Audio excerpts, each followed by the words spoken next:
যারা রান্না করতে চান না, যাদের রান্না করতে ভালো লাগে না, তাদের জন্য এই স্টাইলের রান্নাটা খুবই ইজি। ফার্স্ট তেল দিবেন, মুরগি আলু ছেড়ে দিবেন, ফ্রাই করে ফেলবেন। ফ্রাইয়ের সাথে সাথে একটু পেঁয়াজ কাটা মশলাটা দিয়ে ডিম করে দিবেন, একেবারে চুলা ডিম করে দিবেন। তাহলে 10 থেকে 15 মিনিটের মধ্যে আপনার মুরগি হয়ে যাবে।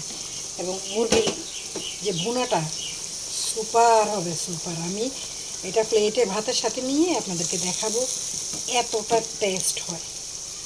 রিয়েলি অ্যামেজিং একটা রান্না। এটার সাথে আপনি সব ধরনের মশলা ইউজ করবেন। সব ধরনের মশলা একটা বাটিতে একটু পানি দিয়ে মিক্স করে ভিজিয়ে রাখবেন।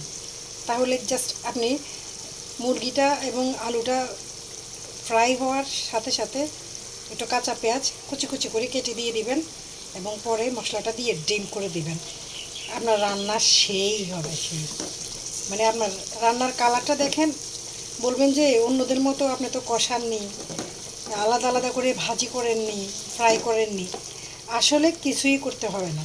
আপনি জাস্ট মুরগি টুকরাগুলো এতটা ছোট ছোট করলেই চলবে। মুরগিটা আপনার ফ্রাই এবং রান্না একসাথে হয়ে যাবে।